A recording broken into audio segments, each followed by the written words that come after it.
Last October, harness racing lost one of its outstanding contributors in Barry Madison at the age of 85. His legacy lives on, however, through his grandson Adam Ruggari. I caught up with Adam during his commitment to Club Menangle today. Well, Adam, as I said in the intro, your grandfather Barry Madison was a wonderful servant to harness racing. He was your pop, but in the Newcastle area, many people regarded him as their pop as well. Yeah, that's it. Yeah, most people called him around the stables pop, and he was sort of had that grandfather figure to a lot of people of my age and even probably a little bit older.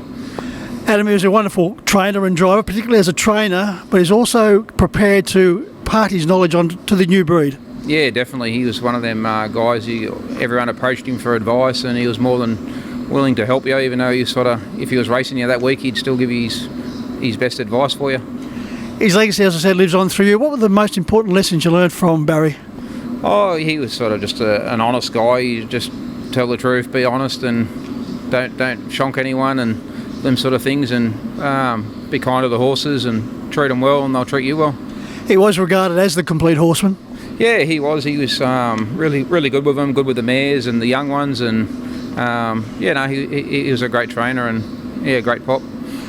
Geez, he had some good horses. I remember one in particular, Surface Paradise, and remember Roddy, but Better Motoring, Roll On, Big Red, New York Fashion, which you certainly have a very fond place in your heart. Yeah, we won the Group 1 here at Menangle with her, and he's always had some nice horses. I think he won another big race at Harold Park with Willie Morris, and Roll On Big Red, he had him early, and he was great with the horses. What was that feeling like? 2009, we go back a bit with that win in the Breeders' Crown with New York Fashion. Yeah, she was a good filly. She was like high speed, and she was just a really good filly in a time, and I think she led all the way, and it was great. We had a good fun. We went to Melbourne, and she competed in all the big races as a 2 and 3 year old, and she was good. She was family owned horse, and it was great.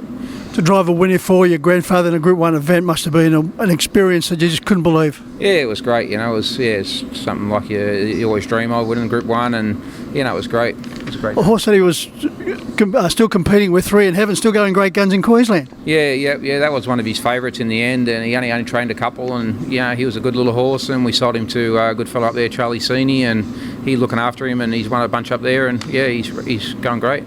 And your career's also been outstanding, in particular with a horse called Mr. Brazil. Now, what's the update with him? Because he did get sick there during the Inter-Dominion. Yeah, he got the pneumonia just before the Inter-Dominion, and he nearly lost his life, and it's been a bit of a battle getting him back. His health's 100% right. He's just old, and a couple of little soundness issues, but he's really good at the moment, and he's into race on Saturday at Newcastle, so really happy with him at the minute.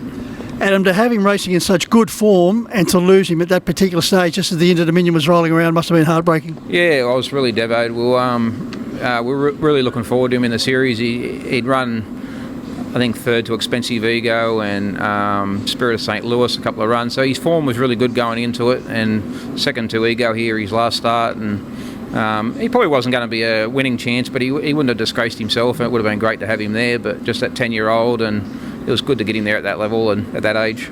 Still, to have the experience of being involved in an Inter-Dominion carnival just on a personal note would have been greatly satisfying. Yeah, I had one in it once before when they had the heats back at Newcastle a long time ago, but he was just a battler, and I was really looking forward to this horse because I love him. He's a really gentle horse, and my boys they're only really young, 5 and 3. They lead him round. He's just a gentle soul, and but no, I don't know if we'll make it again next year, but hopefully we can pick up a good race here in the winter. You said he's had his issues, but you've been very astute with the way you've placed him, just giving him a few runs here and there and backing off. Yeah, like he said he's old. You just got to look after him. We take him up the beach all the time, and he loves the sand and the salt air, and you just place him where we can and just do our best with him. Adam, is the beach an important part of your training program? Oh, we take Mr. Brazil up there all the time, just because it's so soft and he doesn't jar up, and he thrives on it, and it's not far away if we need to take a couple up there. You've always had some very nice horses in your hands.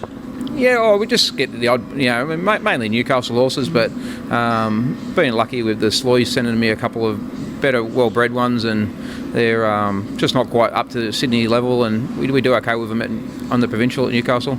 And of course Newcastle these days, very competitive. Yeah, it's still hard to win. Everywhere you go is tough, and if we get our share, we're happy. Hazelnuts has been a very productive performer. Yeah, he's a nice little horse. He's knocking on $100,000 earnings for us, and he tries his hardest, and he's always there if he gets the right sort of run. What's a working number for as far as horses are concerned at any one time? We've got 12 there at the minute, which is sort of the most I've had for a while. There's a couple of nice ones amongst them, and just hopefully they start hitting their straps. You've never been short of driving winners as far as being on the track in the sulky is concerned. Then you had a period off, and you're starting to get back into the driving side of it. Yeah. I was five years on the sideline, and it takes a little bit to get back in the swing. The game changed quite dramatically in the 5 years I was out, and gained a little bit of weight, and working on that, and working on getting back into it a little bit more. But it takes time.